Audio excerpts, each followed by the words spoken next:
Hello fellow investors. இந்த வீடியோவில் நம்ம பேங்கிங் செக்டரில் இருக்கிற 2 பேங்க்ஸோட அப்டேட்ஸ் பார்க்க போகிறோம். ஐடிஎஃப்சி ஃபர்ஸ்ட் பேங்கோட கிரெடிட் ரேட்டிங்கை பற்றி பார்த்துட்டு, அப்புறம் சவுத் இந்தியன் பேங்க் வந்து இந்த குவார்ட்டரோட பிஸ்னஸ் அப்டேட்ஸை ஷேர் பண்ணியிருந்தாங்க. அதை டீட்டெயில்டாக பார்த்துட்டு நம்ம சவுத் இந்தியன் பேங்குக்கு ஒரு 5 இயர் ப்ரைஸ் ப்ரிடிக்ஷனும் இந்த வீடியோவில் பண்ண போகிறோம். வாங்க வீடியோக்குள்ளே போகலாம். ஃபர்ஸ்ட் நம்ம ஐடிஎஃப்சி ஃபர்ஸ்ட் பேங்கோட ரேட்டிங் அப்டேட் பற்றி பார்த்துருவோம். கேர் ரேட்டிங்ஸ் வந்து அவங்களோட எக்ஸிஸ்டிங் ரேட்டிங்கே வந்து ரீஎஃப்எம் பண்ணியிருக்காங்க. ஐடிஎஃப்சி ஃபர்ஸ்ட் பேங்கோட லாங் டேர்ம் டெட் இன்ஸ்ட்ருமெண்ட்ஸ் இருக்குல்ல, 1242.18 crores அவங்க மெயின்டைன் பண்ற லாங் டேர்ம் டெட் இன்ஸ்ட்ருமெண்ட்ஸ்க்கு AA+ ஸ்டேபிள் ரேட்டிங் கொடுத்துருக்காங்க. இதுக்கு அவங்க சில ரேஷனலும் கொடுத்துருக்காங்க. Positive factors and negative factors கொடுத்துருக்காங்க. அப்புறம் ஸ்ட்ரென்த்ஸ் அண்ட் வீக்னஸஸ், இந்த பேங்க்ல நம்மளால நோட்டீஸ் பண்ண முடிய ஸ்ட்ரென்த்ஸ் அண்ட் வீக்னஸஸ் பத்தி மென்ஷன் பண்ணியிருக்காங்க. அதை பத்தி நம்ம பார்த்துருவோம். ஃபர்ஸ்ட் பாசிட்டிவ் ஃபேக்டர்ஸ் என்னன்னு மென்ஷன் பண்ணியிருக்காங்கன்னா, அவங்களோட மார்க்கெட் ஷேர்ல ஒரு இம்ப்ரூவ்மெண்ட் இருக்குன்னு. அதாவது நம்பர் ஆஃப் பேங்க் அக்கௌண்ட்ஸ் இன் இந்தியாவில் ஐடிஎஃப்சி ஃபர்ஸ்ட் பேங்கோட மார்க்கெட் ஷேர் வந்து அதிகமாயிட்டே வருதுன்னு சொல்றாங்க. ஐடிஎஃப்சி ஒரு நல்லா வளர்ந்துட்டு வர க்ரோயிங் பேங்க் நம்ம எல்லாருக்குமே தெரியும். இன்னொன்று, higher share of retail deposits. ரொம்ப நம்பிக்கை இருக்கிற பேங்க்ல தான் வந்து ரீட்டைல் கஸ்டமர்ஸ்லாம் போய் டெபாசிட் போடுவாங்க. நீங்க பாத்தீங்கன்னா ஹெச்டிஎஃப்சி பேங்கோட வளர்ச்சிக்கு முக்கிய காரணமே அவங்களோட ரீட்டைல் டெபாசிட் ரொம்ப அதிகமா இருந்தது தான் காரணம். ஸோ ஐடிஎஃப்சி ஃபர்ஸ்ட் பேங்கோட ரீட்டைல் டெபாசிட் ஷேருமே வந்து வளர்ந்துட்டே வருதுன்னு வந்து மென்ஷன் பண்ணியிருக்காங்க. அண்ட் ஆப்ரேட்டிங் பர்ஃபார்மன்ஸ் வந்து சிக்னிஃபிகண்டா இம்ப்ரூவ் ஆயிருக்குன்னு சொல்லியிருக்காங்க. அதாவது காஸ்ட் டு இன்கம் ரேஷியோன்னு ஒன்று இருக்கு. இவங்களோட operating cost and operating income compare பண்ணி பார்க்கும்போது ஆப்ரேட்டிங் இன்கம் இன்னும் நிறைய இருக்க இந்த ரேஷியோ வந்து கம்மியாயிட்டே இருக்கும். எவ்வளோக்கு எவ்வளோ இந்த ரேஷியோ கம்மியா இருக்கோ அவங்களோட ஆப்ரேட்டிங் பர்ஃபார்மன்ஸ் நல்லா இருக்குன்னு அர்த்தம். நெகட்டிவ் ஃபேக்டர்ஸ்ல பார்க்கும்போது இவங்களோட அசெட் குவாலிட்டி பத்தி முக்கியமா பேசியிருக்காங்க. அதை பத்தி நம்ம டீட்டெயில கொஞ்சம் பார்த்துருவோம். இவங்க ஜிஎன்பிஏ லெவல்ஸ் வந்து 5% மேல இன்க்ரீஸ் ஆயிருக்குன்னு மென்ஷன் பண்ணியிருக்காங்க. அதாவது ஜிஎன்பிஏ 5% மேல போல. இவங்களோட ஜிஎன்பிஏவை பாஸ்டோட கம்பேர் பண்ணும்போது 5%க்கும் மேல வந்து டிட்டீரியரேட் ஆயிருக்குங்கிறத மென்ஷன் பண்ணியிருக்காங்க. அதாவது இப்போ வந்து அவங்களோட ஜிஎன்பிஏ பர்சன்டேஜ் 1 இருந்ததுன்னா 1.05 வரைக்கும் போச்சுன்னா அது வந்து 5% அண்ட் பிலோன்னு வந்து கணக்குல வந்துடும். அப்போ வந்து அது ரொம்ப கன்சர்னிங்கான ஃபேக்டர் இல்லை. அடுத்த குவார்டர்ல இவங்க அப்டேட் கொடுக்கும் போதே 1.05க்கு மேல போய் 5%க்கும் மேல வந்து டிட்டீரியரேட் இருந்ததுன்னா அது வந்து ஒரு கன்சர்னிங் ஸ்டேட் தான். ஸோ அதை பத்தி தான் இவங்க மென்ஷன் பண்ணியிருக்காங்க.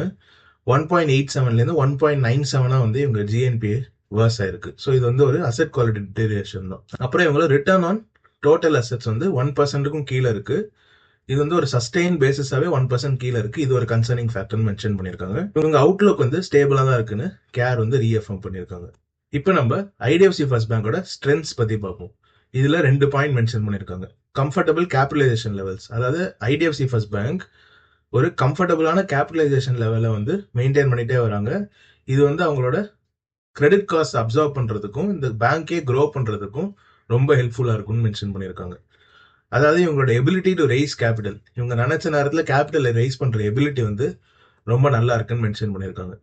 FY23ல 2196 crores ரைஸ் பண்ணியிருக்காங்க. FY24ல 3000 crores அண்ட் FY25ல 3200 crores.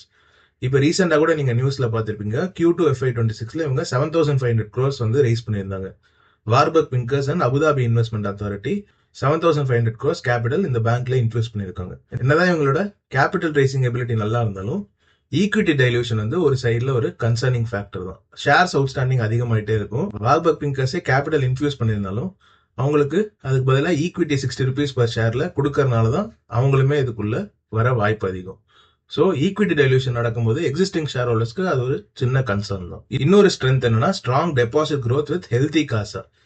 இவங்களோட டெபாசிட்ஸ் வந்து 30% CAGRல லாஸ்ட் 4 years வளர்ந்துட்டு இருக்கு. இது வந்து ஒரு நல்ல டெபாசிட் growth ரேட். அதனாலதான் ஐடிஎஃப்சி ஒரு க்ரோயிங் பேங்குங்கிறத யாராலையுமே டினை பண்ண முடியாது. லாஸ்ட் இயர் நீங்க பாத்தீங்கன்னா கூட 26% இயர் ஆன் இயர் வந்து க்ரோ ஆகி அவங்களோட total deposits 2,64,971 crores as on June 30, 2025. And CASA ரேஷியோவுமே வந்து பாத்தீங்கன்னா 47.99%ல இருக்கு. இது வந்து பிரைவேட் பேங்க்ஸ்லேயே ஹையஸ்ட் ரேஷியோனா அது வந்து ஐடிஎஃப்சி ஃபர்ஸ்ட் பேங்க்ல தான். காசா ரேஷியோவும் சிம்பிள் எக்ஸ்பிளைன் பண்ணணும்னா கரண்ட் அக்கௌண்ட் சேவிங்ஸ் அக்கௌண்ட் ரேஷியோன்னு சொல்லுவாங்க. இவங்க டோட்டல் டெபாசிட்ஸ் 2,64,000 crores இருக்குல்ல, அதுல 47% வந்து கரண்ட் அக்கௌண்ட் சேவிங்ஸ் அக்கௌண்ட்லயே வந்து மெயின்டைன் பண்றாங்க. இதனால இந்த பேங்க்குக்கு என்ன நல்லதுன்னு கேட்டீங்கன்னா, இந்த கரண்ட் அக்கௌண்ட் சேவிங்ஸ் அக்கௌண்ட்ல மெயின்டைன் பண்ற டெபாசிட்ஸ்க்கு இவங்க கம்மி இன்ட்ரெஸ்ட் ரேட் கொடுத்தா போதும்.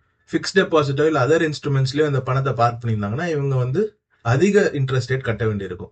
Current account savings account ratio வந்து எவ்வளோக்கு எவ்வளோ அதிகமா இருக்கோ அந்த பேங்க்குக்கு அது நல்லது. ஏன்னா வந்து அவங்களோட காஸ்ட் ஆஃப் டெபாசிட்ஸ் வந்து கம்மியாகும். என்னதான் இவங்க 47.99% காசா ரேஷியோ வச்சிருந்தாலுமே, அதர் பேங்க்ஸ்லாம் இதோட கம்மியா இருந்தாலுமே, இவங்களோட காஸ்ட் ஆஃப் டெபாசிட்ஸ் வந்து அதர் பேங்க்ஸோட அதிகமாக தான் இருக்கு. ஸோ இவங்க வந்து கரண்ட் அக்கௌண்ட் சேவிங்ஸ் அக்கௌண்ட்ல வைக்கிறதுக்குமே நிறைய இன்ட்ரெஸ்ட் கொடுக்கறனால தான் நிறைய பேர் இதுலயே மெயின்டைன் பண்றாங்க. And 80% of total customer deposit வந்து ரீட்டைல் கஸ்டமர்ஸ் கிட்ட தான் வந்து இது ஏற்கனவே நம்ம பார்த்துட்டோம். இது வந்து ஒரு நல்ல சைன் தான். இப்போ வீக்னஸ் பத்தி நம்ம பார்ப்போம். இவங்களோட ஜிஎன்பிஏ மார்ஜினலா இன்க்ரீஸ் ஆயிருக்கு. Q1 FY26ல 1.97% இவங்க ஜிஎன்பிஏ இருக்கு. லாஸ்ட் இயர் ஃபுல்லா ஃபிளாட்டா இருந்து போன March 31, 2024ல இருந்து 2025 பார்க்கும்போது 1.88ல இருந்து 1.77 இந்த ரேஞ்சில தான் இருந்தது. இப்போ 5%க்கு மேல டிட்டீரியேட் ஆகி 1.97%ல இருக்கு. All segments are increase in GNPA. முக்கியமா மைக்ரோ ஃபைனான்ஸ் வந்து ரொம்பவே டிட்டீரியேட் ஆயிருக்கு. இது நம்ம இந்த இண்டஸ்ட்ரி ஃபுல்லாவே பார்த்துட்டு இருக்கோம். ஐடிஎஃப்சி ஃபர்ஸ்ட் பேங்க் மட்டும் இது பொருந்தாது. இதுல முக்கியமா நம்ம பார்க்க வேண்டியது இந்த ப்ரொவிஷன் கவரேஜ் ரேஷியோ, பிசிஆர். இவங்க ரைட் ஆஃப்ஸை தவிர 72% ஆஃப் தேர் ஜிஎன்பிஏக்கு ப்ரொவிஷன்ஸ் கொடுத்துருக்காங்க. ப்ரொவிஷன்ஸ் கவரேஜ் ரேஷியோனா இவங்களோட மொத்த நான் பெர்ஃபார்மிங் அசட்டுக்கு ஒரு குறிப்பிட்ட போர்ஷனுக்கு ப்ரொவிஷனா போட்டுருவாங்க இவங்களோட டோட்டல் இன்கம்ல இருந்து. இந்த நான் பெர்ஃபார்மிங் அசட்ஸ்லாம் வந்து ரைட் ஆஃப் பண்ற நிலைமைக்கு போனா இந்த provision coverage ratio 72% of the loss வந்து அப்சர்வ் பண்ணிடும். அதனாலதான் நீங்க ஐடிஎஃப்சியோட லாஸ்ட் ஃபியூ குவார்டர்ஸ் பாத்தீங்கன்னா நெட் இன்கம் வந்து கம்மியா இருக்கும். ஏன்னா அவங்க ப்ரொவிஷனுக்கு வந்து பணம் ஒதுக்கிட்டே இருந்தாங்க. ஆனா இந்த ஜிஎன்பி எல்லாம் இவங்க எப்படியாவது கலெக்ட் பண்ண முடிஞ்சதுன்னா அப்ப இந்த 72% மறுபடியும் இவங்க புக்ஸுக்குள்ள வந்துடும். திடீர்னு இவங்களோட இபிஎஸும் பூஸ்ட் ஆயிரும். ஸோ 72% ஒரு கன்சர்னிங் ஃபேக்டரா இருந்தாலும் இவங்க இந்த ஜிஎன்பிஐல இருந்து ரெக்கவர் ஆக முடியுமா முடியாதாங்கிறது நம்ம க்ளோஸா மானிட்டர் பண்ணிட்டு தான் வரணும். இப்போ நம்ம சவுத் இந்தியன் பேங்கோட பிசினஸ் அப்டேட் பத்தி பார்ப்போம். சவுத் இந்தியன் பேங்கோட gross advances 9% year on year improve ஆயிருக்கு. 84,000 லாஸ்ட் இயர் இதே குவார்டர்ல இருந்து 92,000 இந்த குவார்டருக்கு வந்து இவங்க அப்டேட் பண்ணிருக்காங்க. டோட்டல் டெபாசிட்ஸ்மே வந்து 1,05,000ல இருந்து 1,15,000க்கு இம்ப்ரூவ் பண்ணிருக்காங்க. 10% இயர் ஆன் இயர். காசா நம்ம இப்பதான் பார்த்தோம். கரண்ட் அக்கௌண்ட் சேவிங்ஸ் அக்கௌண்ட்ல இவங்க டோட்டல் டெபாசிட்ஸ் வந்து 36,000 இருக்கு. இதுமே 10% வந்து இயர் ஆன் இயர் இம்ப்ரூவ் ஆயிருக்கு. இது வந்து ப்ரொபோஷனேட்டா இன்க்ரீஸ் ஆயிருக்கு. 1,05,000 டோட்டல் டெபாசிட்ஸ்ல 33,000 வந்து கரண்ட் அக்கௌண்ட் சேவிங்ஸ் அக்கௌண்ட்ல இருந்தது. இப்போ 1,15,000ல 36,000 வந்து கரண்ட் அக்கௌண்ட் சேவிங்ஸ் அக்கௌண்ட்ல இருக்கு. ரேஷியோ வைஸ் பார்க்கும்போது 31%ல இவங்க மெயின்டைன் பண்ணிட்டு வராங்க. இது ரொம்ப மோசம் கிடையாது, பட் இன்னும் கொஞ்சம் இம்ப்ரூவ் ஆனா பெட்டரா இருக்கும். ஐடிஎஃப்சி பாத்தீங்களா 47%ல மெயின்டைன் பண்றாங்க. பட் அவங்களோட காஸ்ட் ஆஃப் டெபாசிட்ஸ்மே அதிகம் தான். இவங்களோட காஸ்ட் ஆஃப் டெபாசிட்ஸ் ஐடிஎஃப்சியோட சிக்னிஃபிகண்டா கம்மி தான். இப்போ சவுத் இந்தியன் பேங்கோட பிரைஸ் ப்ரெடிக்ஷன் பார்க்கறதுக்கு முன்னாடி இந்த கம்பெனியோட ஓவர்வியூ பார்த்துருவோம். சவுத் இந்தியன் பேங்க் ஒரு சின்ன பேங்க் தான். 7,684 crores மார்க்கெட் கேப் இருக்கிற பிரைவேட் பேங்க். இவங்களோட கரண்ட் ஷேர் பிரைஸ் 29.4 rupees. இவங்க புக் வேல்யூ 39.8. ஸோ புக் வேல்யூக்கு ஒரு நல்ல டிஸ்கவுண்ட்ல தான் ட்ரேட் ஆயிட்டு இருக்காங்க. பட் புக் வேல்யூ கீழே ட்ரேட் ஆகிறதுனால மட்டும் இது அண்டர் வேல்யூ கிடையாது. நம்ம இதை நிறைய வீடியோஸ்ல டிஸ்கஸ் பண்ணியிருக்கோம். இவங்களோட பிரைஸ் டு புக் ரேஷியோ பாத்தீங்கன்னா 0.7 கிட்ட இருக்கு. பட் இது உண்மையாவே அண்டர் வேல்யூடான்னு நம்ம இப்போ அடுத்த ஸ்லைட்ல பார்ப்போம். சவுத் இந்தியன் பேங்கோட ஹிஸ்டாரிக்கல் பிரைஸ் டு புக் சார்ட்டை நம்ம பார்த்துட்டு இருக்கோம். இது 2006ல இருந்து இருக்கிற டேட்டாவை நான் எடுத்திருக்கேன். அவங்க ஆவரேஜா வந்து 1.1 பிரைஸ் டு புக் ரேஷியோல ட்ரேட் ஆயிருக்காங்க. இப்போ 0.7ல ட்ரேட் ஆயிட்டு இருக்காங்க. பட் 2018 டைம்ல இருந்து நீங்க பாத்தீங்கன்னா அவங்க 1 பிரைஸ் டு புக்கை 2018ல ஒரு வாட்டியும் 2024ல ஒரு வாட்டி தான் 1 பிரைஸ் டு புக்கே வந்து அவங்க டச் பண்ணியிருக்காங்க. பெரும்பான்மையான டைம் வந்து 1 கீழே தான் ட்ரேட் ஆயிட்டு இருக்காங்க. இவங்களோட median price to book last 5 இயர்ஸ்ல பாத்தீங்கன்னா 0.7ல தான் இருக்கு. ஸோ 5 இயர் டைம் ஃப்ரேம்ல பார்க்கும்போது அவங்க ஃபேர் வேல்யூட்ல தான் இருக்காங்க. ஹிஸ்டாரிக்கலா பார்க்கும்போது தான் இவங்க வந்து கொஞ்சம் அண்டர் வேல்யூடா நம்மளுக்கு தெரிய வாய்ப்பு இருக்கு. இப்போ நம்ம 5 இயர் பிரைஸ் ப்ரெடிக்ஷன் பண்றதுக்கு நம்ம அவங்களோட 5 இயர் மீடியன் பிரைஸ் புக் 0.7 எடுத்து தான் கால்குலேட் பண்ண போறோம். அப்பதான் வந்து கொஞ்சம் கன்சர்வேட்டிவான ரிசல்ட்ஸ் கிடைக்க வாய்ப்பு இருக்கு. ஸோ இவங்களோட current price book 0.74, 5 year median price book 0.7, கிட்டத்தட்ட ஃபேர் வேல்யூ தான். ஷேர் பிரைஸ் 29.4 நம்ம பார்த்துட்டோம். நான் இவங்களோட ஆனுவல் ரிப்போர்ட்ஸ், குவார்டர்லி ரிப்போர்ட்ஸ் எல்லாம் பார்த்து இவங்களோட புக் வேல்யூ செப்டம்பர் 2020ல என்ன இருந்ததுன்னு கண்டுபிடிச்சேன். 24.98 rupees per ஷேர்ல இருந்திருக்கு. இவங்களோட கரண்ட் புக் வேல்யூ வந்து 39.8 rupees per ஷேர். ஸோ இவங்க லாஸ்ட் 5 இயர்ஸ்ல 24.98ல இருந்து 39.8 rupees அவங்க புக் வேல்யூவை க்ரோ பண்ணாங்கல்ல, அது ஒரு பர்டிகுலர் growth ரேட்ல க்ரோ பண்ணிருப்பாங்க.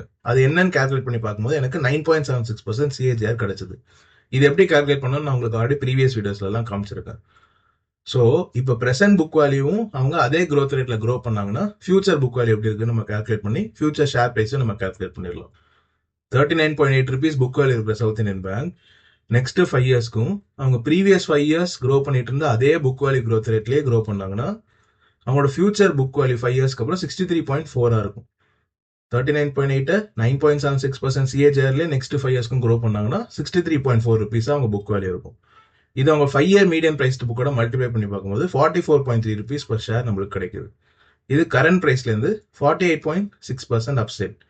சிஏஜிஆரா பார்க்கும்போது 8.25%. ஸோ ஆனுவலா உங்களுக்கு 8.25% காம்பவுண்டட் ரிட்டர்ன்ஸ் கிடைக்க வாய்ப்பு இருக்கு. இப்போ நீங்க அவங்க ஹிஸ்டாரிக்கல் மீடியம் பிரைஸ் புக்ல ட்ரேட் ஆகணும்னு நினைச்சீங்கன்னா 1.1 நீங்க மல்டிப்ளை பண்ணி பார்க்கணும். அப்போ 63 into 1.1 6970 ருபீஸ் கிட்ட சவுத் இந்தியன் பேங்க் 5 இயர்ஸ்க்கு அப்புறம் ட்ரேட் ஆக வாய்ப்பு இருக்கு. அவங்க ஹிஸ்டாரிக்கல் மீடியம் பிக்கு போனாங்கன்னா 5 இயர் மீடியம் பியோட கால்குலேட் பண்ணும்போது 44 ருபீஸ்ல ட்ரேட் ஆக வாய்ப்பு இருக்கு. ஸோ நம்ம கன்சர்வேட்டிவா கால்குலேட் பண்ணி பார்க்கும்போதே அவங்க 8.25% சிஏஜிஆர் தராங்க. இது வந்து நிறைய ஃபிக்ஸ்ட் இன்கம் சோர்ஸஸோட கொஞ்சம் அதிகம் இல்ல அட் பாரா கூட வர வாய்ப்பு இருக்கு. கன்சர்வேட்டிவ் அவுட்கம்லயே அவங்க 8.25 கொடுத்தாங்கன்னா இது வந்து ஒரு நல்ல இன்வெஸ்ட்மெண்டா இருக்க வாய்ப்பு நிறையவே இருக்கு. இந்த வீடியோல நம்ம ஐடிஎஃப்சியோட ரேட்டிங் அப்டேட் பத்தி பார்த்திருந்தோம். சவுத் இந்தியன் பேங்கோட பிசினஸ் அப்டேட்டையும் பார்த்துட்டு ஒரு 5 இயர் பிரைஸ் ப்ரெடிக்ஷன் பண்ணியிருந்தோம். நான் பண்ண 5 இயர் பிரைஸ் ப்ரெடிக்ஷன் உங்களுக்கு அக்செப்டபிளா இருந்ததான்னு கமெண்ட் செக்ஷன்ல சொல்லுங்க. நீங்க உங்களோட ஓன் மெட்ரிக்ஸ் யூஸ் பண்ணி சவுத் இந்தியன் பேங்க் 5 இயர்ஸ்க்கு அப்புறம் எந்த பிரைஸ் ரேஞ்சில் ட்ரேட் ஆக வாய்ப்பு இருக்கணும் கமெண்ட் செக்ஷன்ல சொல்லுங்க. இந்த வீடியோ உங்களுக்கு யூஸ்ஃபுல்லா இருந்தா லைக் பண்ணுங்க, ஷேர் பண்ணுங்க, இந்த சேனலுக்கு சப்ஸ்கிரைப் பண்ணி என்ன சப்போர்ட் பண்ணுங்க. Thank you so much.